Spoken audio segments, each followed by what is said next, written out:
정책과 함께하는 출근길 시사 프로그램 출발 새아침.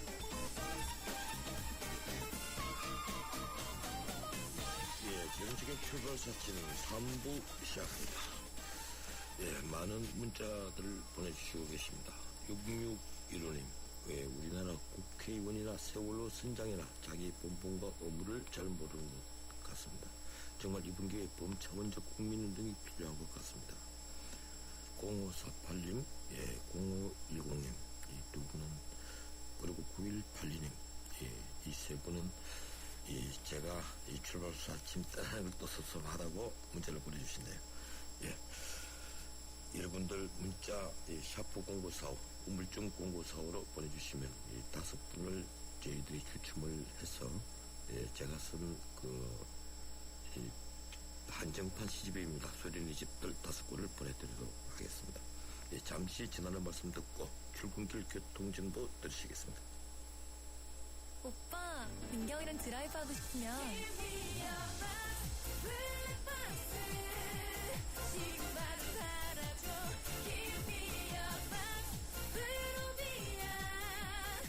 PFR 자체 기술 리얼리티 101%를 위하여. 나 강민경은 프로비야. 우리 집 통신 대표번호 101. TVG를 101로 인터넷을 101로 홍보이도 101로 모두 가입해 CCTV만 봐도 101로 함께 101. 우리 집 통신은 101로 모두 다 해결해요. LG U+.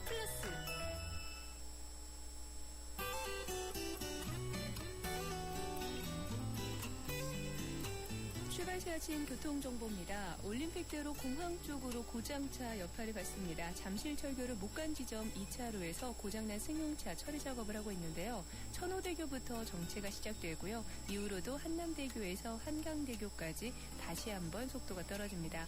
강건너 강변북로 일산 쪽으로도 잠실대교 부근 그리고 영동대교에서 이촌동까지는 서행입니다. 반대 구리 쪽으로 가는데도 가양대교에서 동작대교까지 계속해서 같은 구간 정체를 감안하셔야겠고 올림픽대로 하남 쪽으로도 가양대교 부근 서행은 풀렸는데 이후로 성산대교에서 한강대교 다시 한남대교 부근 지나는데 시속 20-30km 안팎으로 이동합니다. 한강다리 중에서는 성수와 영동, 청담이 모두 북단에서 남단 쪽으로 밀리고 있고요. 한남대교와 동호대교 그리고 한강대교가 남단에서 북단 쪽으로 속도가 떨어집니다. 출발 새아침 교통정보였습니다.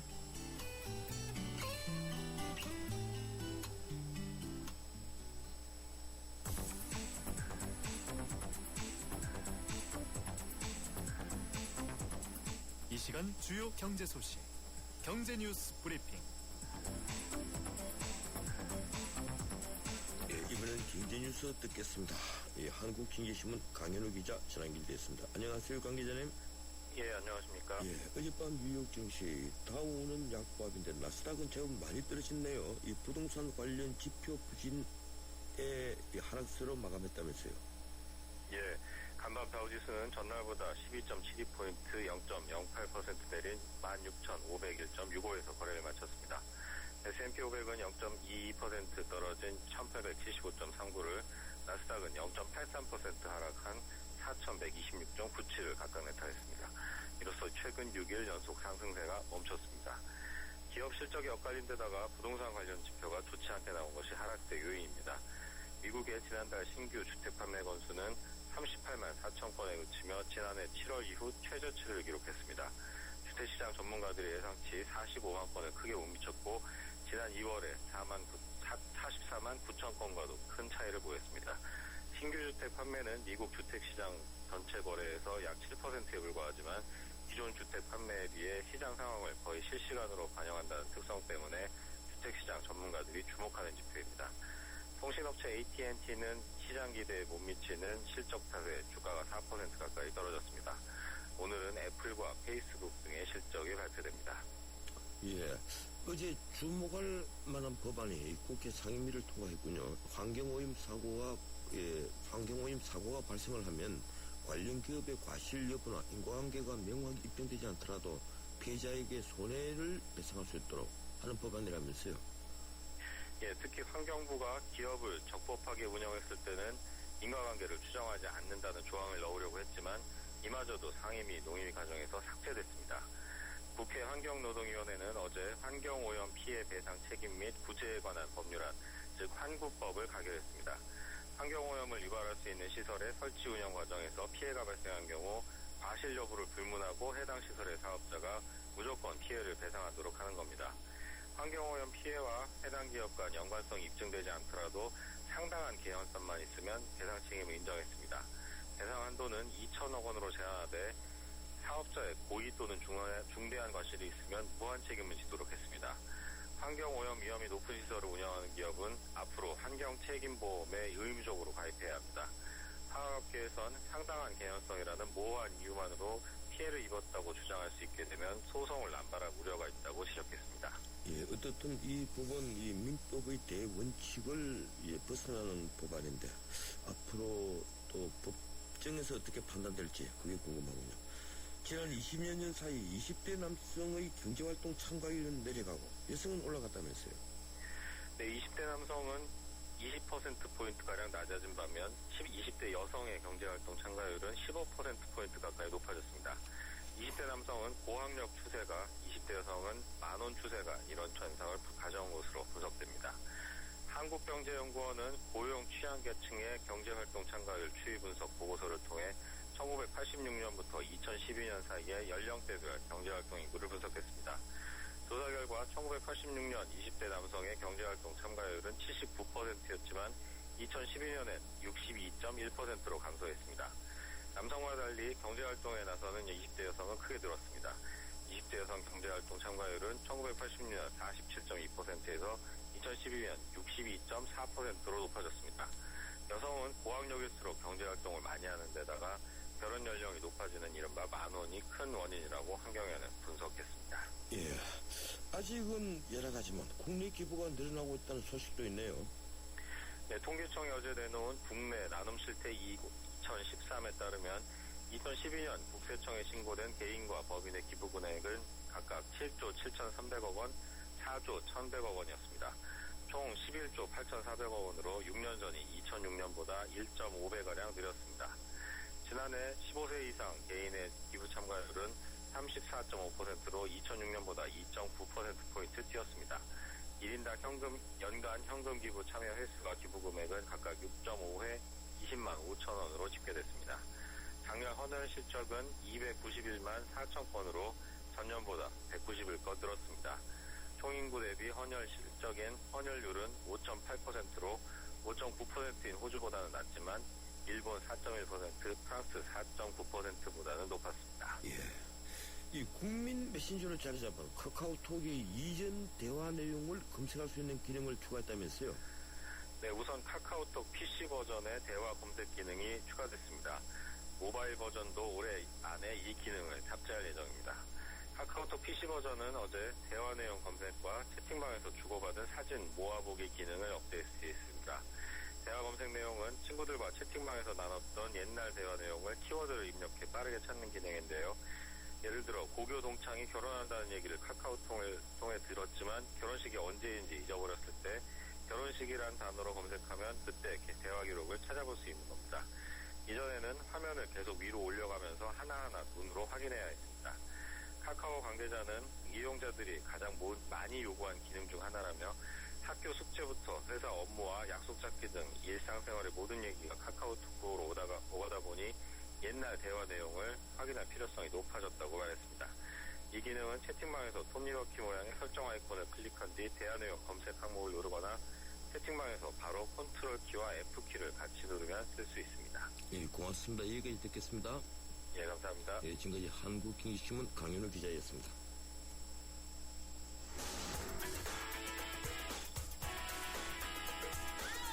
안녕하세요. 배우 손창민입니다. 매일 아침 출근길을 밝혀주는 세상살이 길잡이. 여러분은 지금 저와 함께 YTN 라디오 전원책의 출발 새 아침을 듣고 계십니다. 버락 오바마 미국 대통령이 내일 방한합니다. 일본 국빈 방문을 마친 다음 일정입니다. 예, 이번 오바마 대통령의 아시아 순방에서 동북아 긴장 해소를 위한 새 방안이 도출될 것인지 세계가 주목하고 있습니다. 그런데 북한이 풍계리 핵실험장에서 4차 핵실험에 나설 준비를 마친 상황이 포착됐습니다. 박 대통령은 어제 이 문제로 중국 시진핑 주석과 통화했습니다. 오바마 대통령 방한 기간에 맞물려서 긴박하게 돌아가는 동북아 정세에 관해서 전문가 의견 듣겠습니다. 국립외교원 아시아태평양연구부 조양현 교수입니다. 안녕하세요, 조 교수님. 예, 안녕하십니까? 예, 이 동아시아 순방길에 나선 오바마 대통령이 첫 순서로 현재 일본을 국빈 방문 중입니다. 일본은 이번 국빈 방문 형식부터 상당히 공을 많이 들리는데 미일 간에 무엇이 논의된다고 보십니까? 예, 지금 북한의 핵실험 가능성이 제기된 만큼 지역 안보 차원에서 북한 문제가 논의될 것 같고요. 예, 이와 관련해서 한미일 안보 협력을 어떻게 확대할 것인가 하는 부분도 논의될 가능성이 있습니다. 예, 또한 미일 안보 협력 관련해서 지금 그 방위 협력 지침을 연내에 개정한다는 목표를 일본 정부가 예. 내놓기 때문에 이 문제 역시 논의될 수 있고요. 또 우리가 알고 있는 TPP, 즉 하완 태평양 경제 동반자 협정 조기 타결 문제도 논의될 가능성이 있습니다. 예.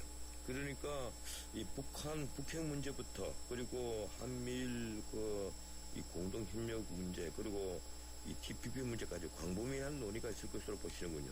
그렇습니다. 예. 이번 방일 기간에 오바마 대통령이 센카쿠 열도 영유권을 놓고 일본과 중국의 갈등을 빚는 것과 관련해서 이 노골적으로 센카쿠 이 일본 관리 그러니까 영어 표현은 어드미니스트레이션이 되어 있더라고요. 그 어떻게 관할권이란 말입니다. 예, 네. 일본 지지 의사를 밝혔는데 어떻게 보십니까?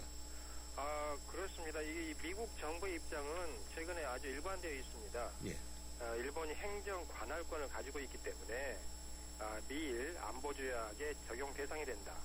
즉 외부의 도발이 있을 경우는 미국이 일본을 도와서 대응을 하겠다 하는 입장을 밝히고 있습니다. 다만 이번 정상회의에서 과연 오바마 대통령이 직접 이 부분을 언급할 것인가를 지켜봐야 될 것 같고요. 예. 관련해서 요미우리 신문과의 서면 인터뷰에서 최근에 오바마 대통령이 이 센카쿠 문제가 센카쿠 관할권을 일본이 가지고 있기 때문에 미일 안보조약의 적용 대상이라는 취지를 이야기했고요. 힘에 의한 현상 변경을 반대한다라고 언급을 했기 때문에 충분히 정상회담에서도 그러한 내용이 나올 가능성이 있다고 봅니다. 예. 내일 오바마 대통령이 방한하면 한미 정상 간에는 무엇이 주로 논의될 것으로 보십니까? 일단 북한 문제가 가장 크다고 봐야겠고요. 예. 그 외에 이제 한국과 일본 사이에 즉 역사와 안보를 어떻게 가져갈 것인가. 우리는 이 두 가지 문제가 연계되어 있다고 보면 예. 미국은 가능한 한 안보 문제를 위주로 협력을 확대했으면 하고 바라는 거 아니겠습니까? 예. 그러한 한일 간의 문제 그리고 전시 작전권이라든지 원자력 협정 개정 문제 한국의 TPP 가입 문제 등이 예. 논의될 수 있다고 봅니다. 예. 이 동북아시아에서 미국의 역할이 바뀌고 있다고 보는 전문가들이 자꾸 늘어납니다. 주로 역할 축소를 거론하는 분들인데요. 이 교수님께서는 어떤 방향으로 지금 바뀌고 있다고 보십니까?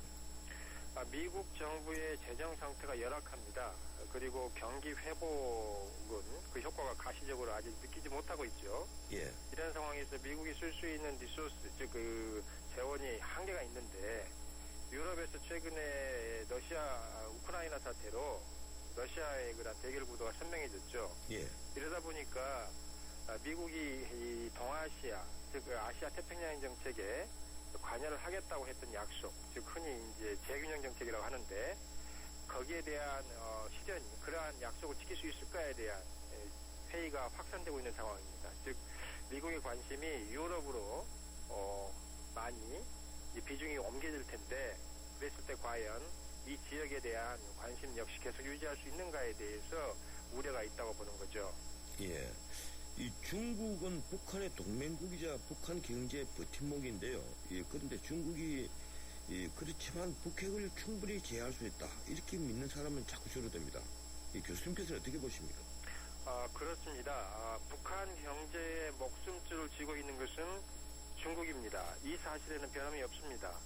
문제는 중국이 실제로 그 카드를 사용하는 것을 주저하고 있다는 것입니다. 예. 왜 그러냐 하면 만약에 북한 체제, 김정은 체제가 붕괴했을 때 한반도 정세가 불안정해질 것이고 그게 중국의 이해관계에 반할 수 있다고 생각하는 건데, 그래서 북한의 핵실험을 견제하는 것과 이러한 한반도에 있어서 중장기적인 이해관계를 확보하는 거하고 그것을 저울에 놓고 판단하고 있다고 봐야겠죠.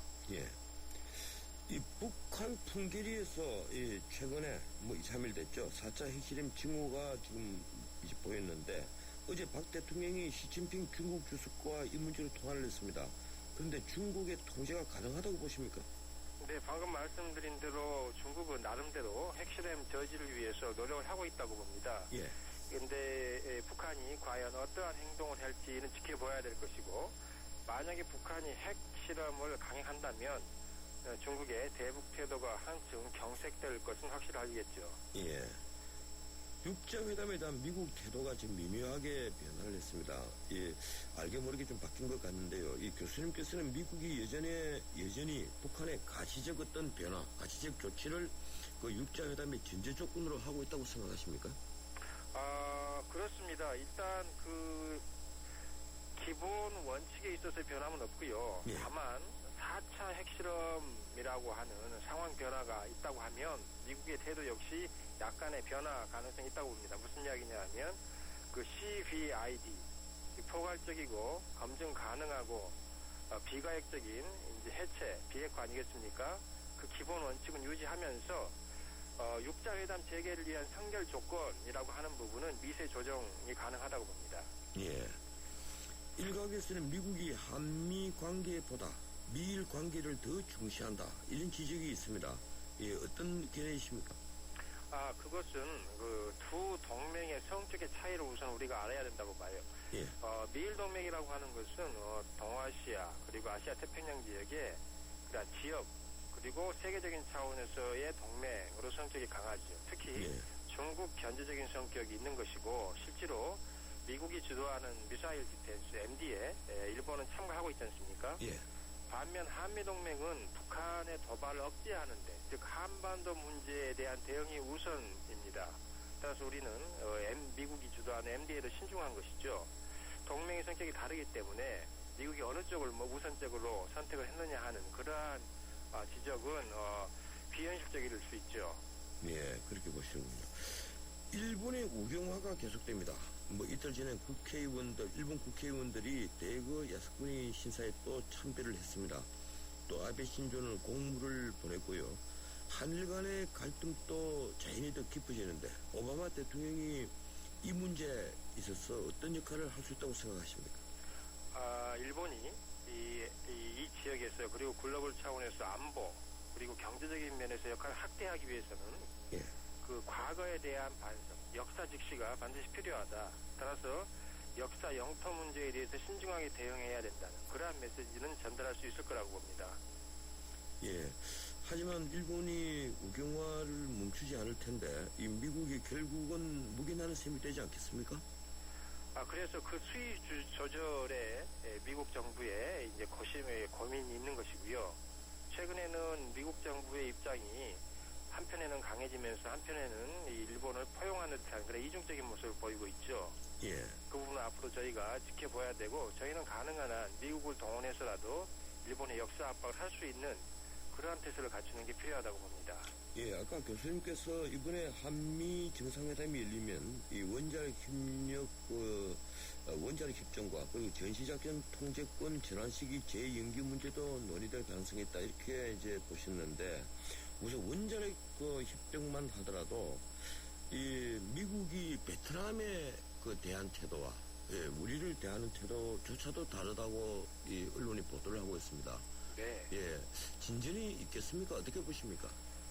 그래서 지금 이게 그 원자력 협정이 연말 2012년에 이게 조정이 안 돼가지고 올해 연말까지 다시 하기로 한 거 아니겠습니까? 예, 그렇죠. 네, 그 말씀하신 대로 베트남뿐만 아니라 핵 절처리 관련해서는 일본에 대한 그러한 일본의 케이스와 비추어 봐서도 우리가 더 우리의 이익을 확보할 수 있는, 더 확대할 수 있는 여지가 있다고 봅니다. 그래서 우리가 이것을 어떻게든지 연말까지 이 합의를 끌어내야 되는 상황이 있는 것이고요.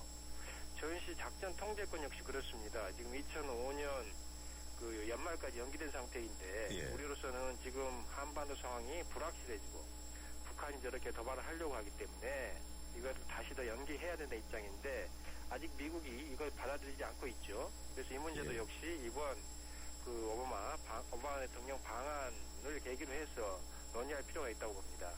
예, 작년 한미 정상회담 때부터 이 문제가 이 천년 이 진전이 있기 때문에 참 걱정이 큰데 이번에 좀 기대해도 되겠죠?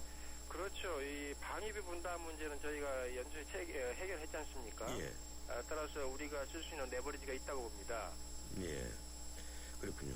이 환태평양 동반자 협정 TPP에 우리가 가입하는 문제, 이 문제는 지금 그 미국과 일본을 비롯한 12나라 중에서 미국이 가장 저하는 태도를 보인다고 그래요. 예, 어떻게 보십니까?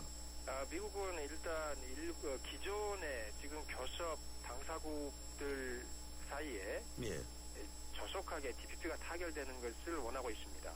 예, 따라서 그렇군요. 이번에 근데 한국은 그 후에 들어오는 걸 원하는 게 미국 입장이라고 볼 수 있고요. 예, 저희 입장에서는 가능한 한 빨리 저기에 가입을 함으로써 지금 저희는 한국, 중국 FTA도 병행하고 있지 않습니까? 예, 그래서 모든 자유무역 협정의 허브 역할이 되도록 하려고 한다는 게 우리의 목표죠. 예. 그래서 이 부분을 이번에 또 논의해서 조정할 필요가 있다고 봅니다. 예, 그러니까 미국 입장은 지금까지 논의하던 12나라가 다 타결이 끝나고 나면 그 뒤에 한국과 다시 논의하자 이런 입장이군요. 명시적으로 그렇게 언급하고 있지 않지만 그렇게 보입니다. 예, 알겠습니다. 오늘 여기까지 듣겠습니다. 네, 고맙습니다. 예, 지금까지 국립외교원 아시아태평양연구부 조양년 교수였습니다. 우리 수학 성적이요? 당연히 걱정 없죠. 그렇다면 수학 실력은 어떨까요? 지금 아이의 수학을 진단해보세요. 정확한 진단과 처방이 진짜 수학 성적을 만듭니다. 스스로 수학. 잠시 후 휴게소입니다. 햄버거 사줘. 차에서 먹을래. 감자튀김 냄새, 햄버거 냄새. 아우, 차 안에 냄새는 어떡하지? 페브리즈 차량용을 써보세요. 페브리즈 차량용? 송풍구에 꽂으면 나쁜 냄새를 싹. 상쾌해. 자동차 냄새엔 페브리즈. 차량용. 예, 3부 순서 여기서 마치고 잠시 뒤 4부 이어갑니다. 300만 경제 수도 인천의 시대가 열립니다. 세계적인 국제도시 홍콩, 싱가포르, 제네바와 어깨를 겨루겠습니다. 2014년 9월 19일 45억 아시아인의 나눔과 화합의 대축전 인천 아시안게임이 펼쳐집니다.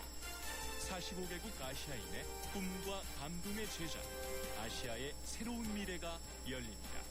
2014 인천 아시안게임과 장애인 아시안게임을 나눔과 배려, 공감이 있는 아시아인의 축제로 모두가 행복한 인천, 시민과 함께 만들겠습니다. 도로명 주소 아직도 모르세요? 자, 효원로 20번을 찾아가려면 스텝 1. 효원로는 도로명, 20번은 건물 번호. 이때 건물 번호는 도로 진행 방향으로 왼쪽은 홀수, 오른쪽은 짝수. 스텝 2. 도로명 주소에 표기된 건물 번호 숫자에 10을 곱하면 건물까지의 거리가 나오게 되는데요. 그래서 효원로 20번이라면 같은 도로 시작점에서 오른쪽 건물 방향 200m 거리에 있다는 뜻이겠죠? 편리한 도로명 주소, 생활이 달라집니다. 이 캠페인은 세계 속의 경기도와 함께합니다.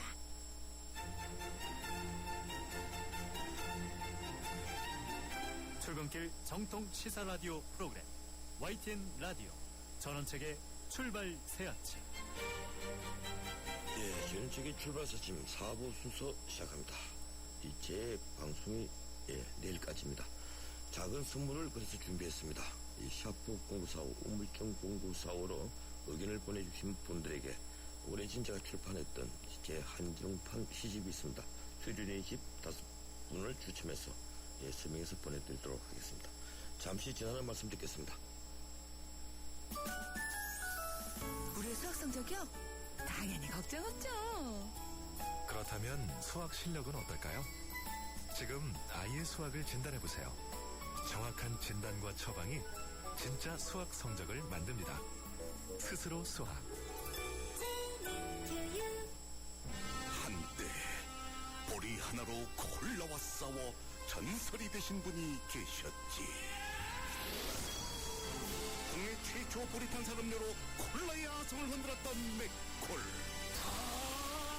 이슬을 맛보리 맥콜. 에코로바의 산을 즐기는 새로운 생각.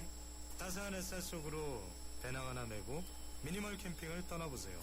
장비는 줄이고 자연을 배려하는 에코로바 미니멀 캠핑으로 당신의 산이 더 즐거워집니다. 에코로바와 함께 당신만의 산을 즐기세요. Keep your way, 에코로바. 같은 차라도 타는 사람이 다르면 자동차 보험도 달라야 하는 거 아닌가? 악사가 시작합니다. 운전자 라이프에 최적화된 악사 맞춤 자동차 보험. 꼭 필요한 보장을 합리적인 가격으로. 악사 홈페이지에서 5분 안에 확인하세요. 악사 다이렉트. 가입 시 유의사항을 꼭 확인하세요. 우리 사회를 달구는 뜨거운 이슈를 추적합니다. 출발 새 아침 이슈 포커.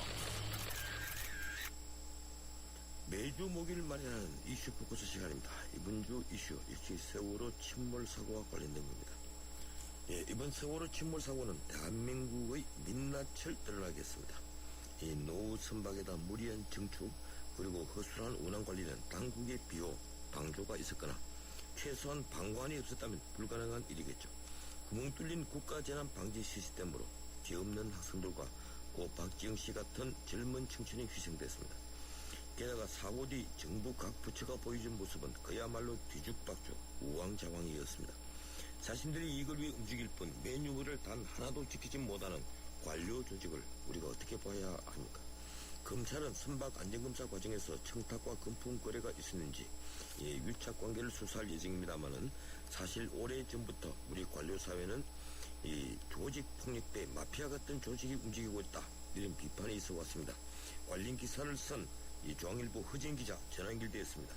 안녕하세요, 허 기자님. 예, 안녕하세요. 허진입니다. 어제 기사 정말 잘 읽었습니다. 예, 그래서 저희들이 바쁘시지만 인터뷰를 요청을 했는데 오늘 이슈 포커스 정말 인터뷰 응해주셔서 고맙습니다. 이 박근혜 대통령이 마피아와의 전쟁을 예고를 했습니다. 그런데 솔직히 말해서 우리 관료 조직 오래전부터 퇴직 후에 유관기관에 재취업하는 것은 거의 관료가 되어 있지 않습니까? 이런 유착 관계를 유지하니까 마피아라는 얘기가 계속 있어 왔는데 어떻습니까, 내용이요? 네, 사실 고위 관료가 자신의 공직생활을 끝내고 그와 관련된 단체에 가서 역할을 하면서 부패국으로 이어지는 건 한국 사회의 오래된 병폐로 지적돼 왔습니다. 예. 흔히 일반 시민들이 많이 아는 건 법조계의 전관 예우가 있지 않습니까? 예, 그렇죠. 근데 지금 이번 세월호 침몰 사고로 거론되는 거는 해피아라는 건데요. 예. 해피아라는 용어가 갑자기 등장하게 된 이유는 간단합니다. 세월호 침몰의 원인 중에 하나가 선박에 대한 안전검사가 부실했다. 이런 분석이 나오고 있는데요. 그 선박 안전을 검사하는 기관에 해양수산부 그리고 또 이명박 정부 때는 국토해양부 출신의 관료들이 낙하산을 통해서 포진해 있고 그런 낙하산이 책임자로 있는 기관에서 세월호 안전검사를 소홀히 했다. 그런 의혹이 나오고 있는 겁니다. 예, 박 대통령께서 어제 이런 말씀 하셨더라고요. 해수부 출신이 38년째 해운조합 이사장으로 있다. 예. 일단 해운조합뿐 아니라 무슨 협회, 선박협회 같은데 회장, 부회장이 전부 다 해수부 출신이라면서요? 예, 그렇습니다. 이게 이 선박 안전관리와 관련된 기관은 이제 크게 세 종류로 나눌 수가 있습니다. 예. 일단 첫째 배가 이제 운행을 할 때 승객 인원이라든가 화물 적재 기준을 잘 지키고 있는지 그걸 검사하는 게 해운조합이 있고요. 예. 또 배가 움직이지 않을 때 선박 시설이 안전한지 그 시설을 점검하는 한국선급이라는 곳이 있고 예. 또 배의 구조, 설계 이런 것 자체가 안전 운항에 문제가 없는지를 검사하는 선박안전기술공단이라는 게 있습니다. 그런데 이 세 곳에 해피아가 웅크리고 있습니다. 해운조합은 이제 1978년 이후로 지금까지 해수부 출신 관료가 계속 이사장을 맡고 있고요. 38년 한국선급이라는 곳은 1960년 출범한 이후로 대표이사가 10명이었는데 그중 8명이 해수부 출신입니다. 그리고 또 지금 선박안전기술공단 이사장도 여수해양항만청장, 즉 해피아 출신이고요. 그런 식으로 이 세월호의 안전을 담보했어야 할 기관들이 이 낙하산 인사로 다 장악이 돼 있다 보니까 이 구조적으로 이 선박 안전을 담보할 수가 없던 거 아니냐 이런 의혹이 지금 나오고 있는 겁니다. 예. 저희 방송에서도 이미 며칠 전에 지적을 했던 상황인데, 이 청해진 해운, 이 20년 동안 인천 제주 노선을 독점해 왔다고 합니다. 이 낡은 배를 일본에서 들려와서 이 18년 된 배였는데, 이 무리하게 또 증축을 하고, 그리고 이 노선은 독점을 했고, 이런 일들이 통용된 건 결국 해피아의 묵인으로 인한 것으로 봐야 되지 않겠습니까? 뭐 간단하죠. 일반 회사 생활하시는 분들은 다 알겠지만 자기가 모시고 있던 그 상관이 이제 설사 우리 회사를 나가더라도 이 그분에 대해서 사실 쉽게 대할 수는 없지 않습니까? 그분이 잘못된 점을 지적을 하고 있고, 지금 한국선급이라든지 해운조합 이사장이라든지 고위 관료를 지냈던 해수부 출신 관료들이 다 있다 보니까 실제 그런 독점이 이루어지고 그런 부분에서도 전혀 지적을 할 수가 없던 거죠. 이 관련된 기사가 쏟아지고 있는데요. 그 오늘자 뭐 여러 신문 기사에 보면 실제로 추석이나 뭐 설날 때 그런 명달 때 실제 이 해운조합 등이 명단을 뽑아서 해수부 관료들에게 떡값이나 선물을 돌렸었다고 합니다. 그러니까 이 오래된 관료를 전직 퇴직 관료를 현직에 있는 관료들은 좀 두려워하고, 또 퇴직 관료들은 단순히 자신이 과거에 그냥 부하가 아니라 떡값이라든가 상품권을 주면서 실제적으로 계속된 유착고를 연결을 해왔던 거죠. 그러니까 법조계 과거 병폐였던 이 법조계 정관예우, 이건 아무것도 아니었군요. 뭐 아무것도 아니라고 할 수는 없죠. 근데 법조계의 정관예우는 바로 이렇게 생명에 직결되는 문제로 드러나지가 않는 것 같은데, 근데 이번 사실 해피아 그리고 한국선급 이런 것을 일반 국민들이 아무도 몰랐잖아요. 그런데 대형 참사가 일어나니까 이렇게 중요한 역할을 하는 곳이었구나, 눈에 보이지 않았던 것 뿐인 거죠. 결국 이제 해수부 공무원들의 선배들이 있는 선박회사나 협회 그리고 이런 종합 이 성급이라는 한국 성급 같은 회사조차도 제대로 감독 관리하지 못했다, 이런 얘기인데, 또 하나 문제가 이 장관까지, 해수부 장관에 전문가가 가지 않았다. 비전문가들이 해수부 장관으로 있으니까 이 아래에서 어떤 일이 돌아가는 걸 전혀 모르고 있다, 이런 지적이 또 있습니다. 어떻게 보십니까? 그런 부분도 의견 가능하다고 봅니다. 사실 박근혜 정부가 출범하면서는 윤진수 전 장관이죠. 해수부 출신은 아니고 해수부 산하의 그런 연구기관에 있던 분을 올렸는데, 지금 윤진숙 장관이 여러 말실수라든가 그런 문제들 때문에 경질이 되고 나서 이주영 새누리당 의원이 장관을 맡았는데, 사실 그동안 해양수산부는 정치인들이 달 수 있는 몇 안 되는 장관 자리를 뽑혀왔습니다. 실제로 지금 서거하신 노무현 전 대통령도 해양수산부 장관을 맡지 않았습니까? 그러니까 정치인들이 사실 기획재정부 같은 곳은 전문성이 지나치게 강하다 보니까 장관 자체를 맡기도 어렵고, 실제로 맡으라 해도 직무를 수행하기 어렵다라고 생각을 하는데, 해양수산부 같은 경우는 그런 전문성이 최근까지는 요구되지를 않았으니까 자기들이 쉽게 갈 수 있는 자리라고 생각을 해왔던 거겠죠. 정권에서도 그만큼 덜 부담을 갖게 되고요. 이 세월호가 최근에 받은 안전검사에서 46개 중에 44개가 정상 판정을 받았습니다. 근데 당장 사고가 나니까 좋다, 이 기계가 이 문제가 있었을 것이다, 이런 추정이 당장 나오고 있는데, 또 하나 이게 열흘마다 해야 되는 대피훈련, 구조훈련 이거 단 한 차례도 하지 않았다고 그래요. 훈련비가 불과 52만 원밖에 책정이 안 돼 있었으니까. 이 사고 당시에 또 이 구명정은 없고, 대신에 구명보트가 여기는 구비가 돼가 있는데 그중에 한 개만 이제 펴졌다고 합니다. 이런 모든 것이 통용된 것은 결국 관료들이 묵인했다고 봐야 되겠죠? 그렇죠. 이게 대표적인 수치가 있습니다. 지금 아까 구명정 지난 2월에 세월호에 대한 안전검사에 대한 걸 말씀해 주신 건데, 이 세월호뿐만 아니고요. 이 선박안전관리공단이 그동안 선박안전검사를 해온 결과를 보면 정말 기록적인 수치가 나오고 있습니다. 선박안전검사 합격률이 매년 99.9%대입니다. 엄청나군요. 2010년에는 99.99%가 나왔고요. 2012년에 조금 낮아져서 99.96%가 나왔습니다. 수치만 보면 정말 우리나라가 이 선박이 세계에서 가장 안전한 수준으로 느껴질 정도인 거죠. 실제 그런데 문제가 발생한 걸 보면 그동안 검사가 얼마나 부실하게 이루어졌는가, 그런 과정에서 이 관료와 또 전직 관료와 현직 관료 사이의 묵인이 얼마만큼 심각하게 작용이 됐을까, 그게 지금 관점으로 떠오르고 있는 겁니다. 이 참 말씀을 들으니까 정말 참 답답해집니다. 이 90.9% 합격을 받았다. 참 기가 막히는 내용입니다. 어떻든 이 마피아는 해수만 있는 게 아니지 않습니까? 가장 유명한 게 이제 옛날 재무부 관료들이 한참 윗세를 부릴 때 모피아라는 얘기가 떠돌았는데 지금 정부 조직 안에 마피아가 없는 곳이 있긴 한 겁니까? 어떻습니까? 아니 뭐 이번 일 때문에 여러 전문가들에게 특히 뭐 행정학자들이라든가 그런 분들에게 많이 좀 취재를 했습니다. 근데 그분들이 하나같이 입을 벗어 하는 말이 전 부처에 퍼져 있는 거다.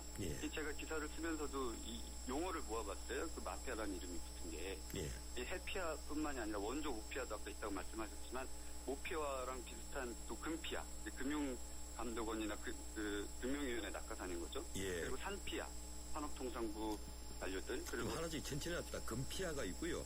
또 그리고 산피아는 산업부와 연관된 겁니까? 그렇습니다. 산업통상자원부 관료들이 가는 거고요. 산피아. 피아, 국토교통부 출신인 거죠. 교피아, 교육부 출신들.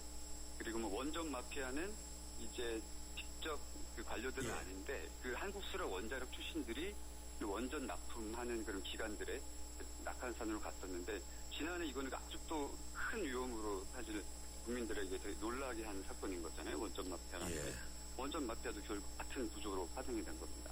뭐 철도 마피아도 있는데 철도 마피아는 조금 다른 성격이긴 한데 철도고 철도대 출신들이 호텔이라든가 철도시설공단, 철도 관련된 모든 시설에 다 포진해 있다 보니까 여러 가지 강만 경영이라든가 혹은 부실한 일들이 진행되고 있다. 이런 일들이 나오고 있는 거죠. 이 문자 메시지들이 너무 많이 올라오고 있는데 제가 우리 허 기자님에게도 좀 소개를 시켜드리겠습니다.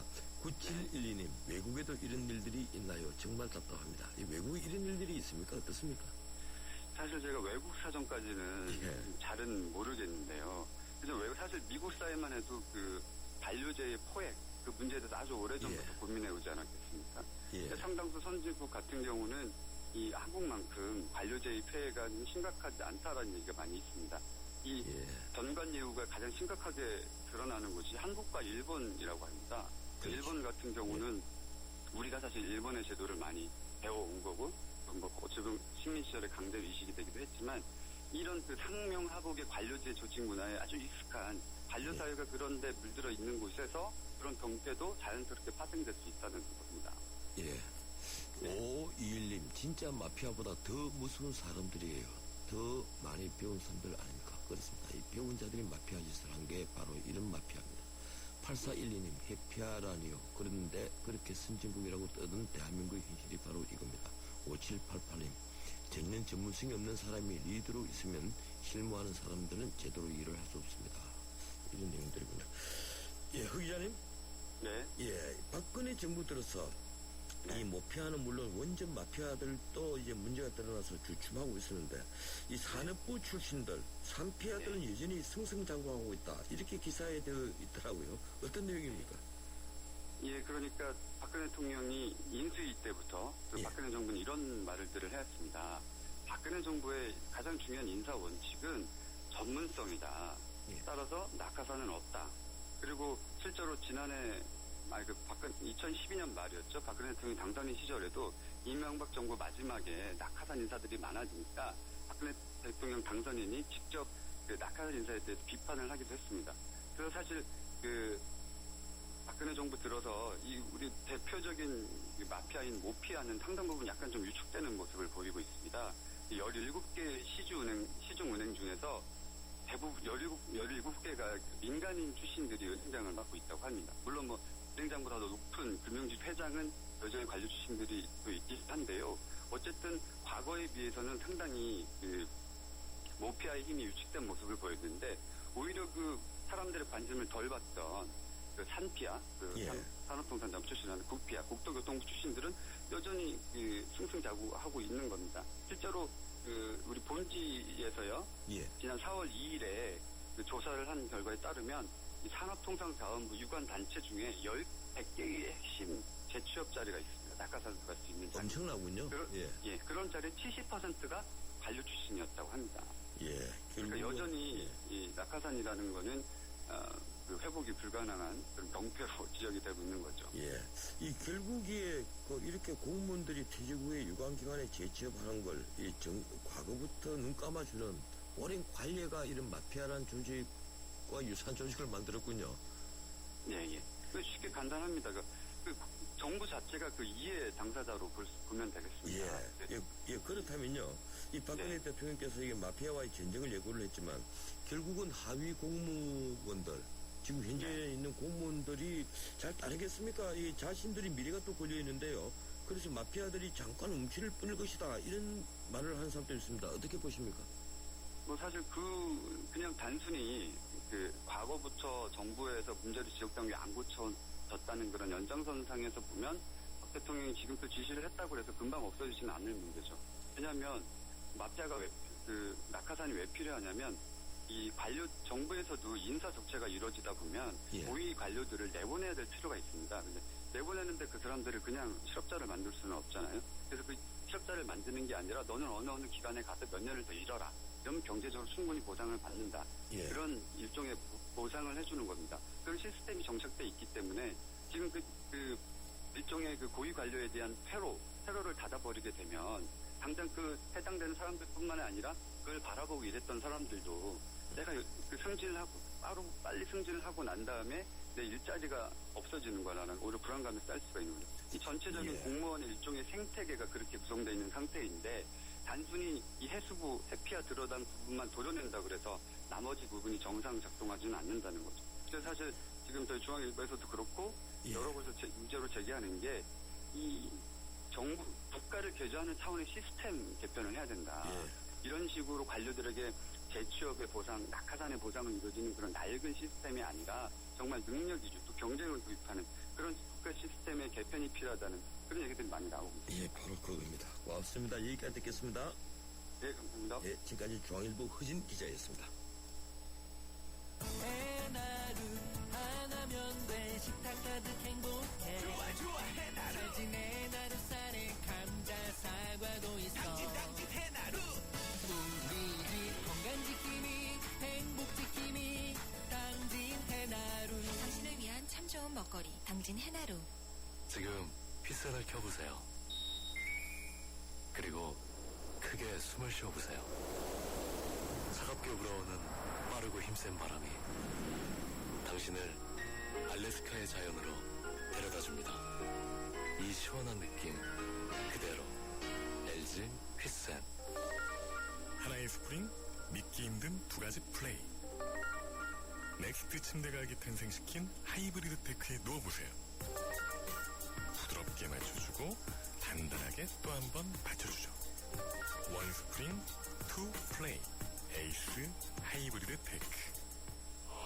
전 세계를 열광시킨 그가 돌아온다. 더 강력해진 적들의 등장. Nothing is what I thought it was. This is bigger than you, Peter. 진짜 전쟁은 지금부터다. Let's go catch a spider. 어메이징 스파이더맨 2 4월 23일 IMAX 3D 대개봉. 12세 이상 관람가. 많은 분들의 문자를 보내주셨습니다. 6320님, 안산 실내체육관에 이 세월호 침몰로 희생을 당한 단원고등학교 학생들 조문하기 위해서 밤새 줄 서서 기다리는 시민들의 행렬이 이어지고 있다. 이 소식을 보내주시면서 이 출발사 아침 청취자 여러분들이 또 참여해 주시고 직접 조문 원하더라도 전화 문자로 또 참여할 수 있다고 합니다. 1235님, 이 부모로서 이번에 이 슬픔을 적어 보내주시네요. 1701님도 그렇습니다. 9274님, 선장과 승무원에 대한 분노를 적어 보내주셨습니다. 7440님, 이 대한약사회에서 팽모항에서 매일 조를 짜서 봉사하고 있다는 내용을 보내주셨습니다. 8921님, 그리고 7440님, 전부 다 제가 떠나는 것을 섭섭해하네요. 고맙습니다. 4857님도 그렇고요.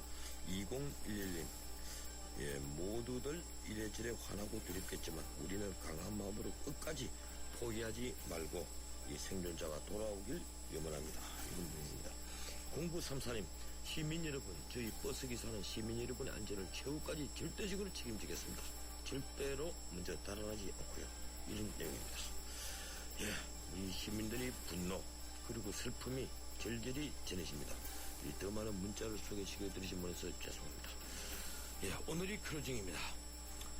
다시 정약용 선생님을 생각합니다. 이 다산 정약용 선생의 목민심서에서 하신 말씀을 제가 전해드리겠습니다. 각자의 생업에 힘써서 위를 숨기는 일을 하는 사람을 백성이라 하고 백성을 어루만져주는 사람을 선비라고 한다. 선비는 벼슬 하는 사람이다. 그러니 적어도 벼슬 하는 사람이라면 어느 벼슬임을 가리지 않고 다 백성을 어루만져주는 사람이다. 모두가 목민관이 아닌 것이 없다. 네, 그렇습니다. 무릇 벼슬 하는 이들의 첫째 덕목은 국민을 위하는 태도입니다. 그런데 우리 공무원과 정치인의 첫째 덕목은 무엇입니까? 자신의 영달이 첫째 덕목이고, 그리고 자신의 권력을 잡는 것이 첫째 덕목이며, 우리 모두가 알고 있습니다. 벼슬 하는 이들이라면 배운 자들일 텐데 이토록 처참하게 도덕적으로 황폐해진 것은 누구 나무랄 일이 아닙니다. 바로 권력과 돈의 머리를 조아리는 우리 모두의 탓입니다. 이제부터라도 바꿉시다. 바꾸지 않으면 세월호 사고는 또 일어납니다. 오늘은 여기까지입니다. 지금까지 진행의 전원책 변호사였습니다. 내일은 제 마지막 방송입니다. 내일 뵙죠. 고맙습니다.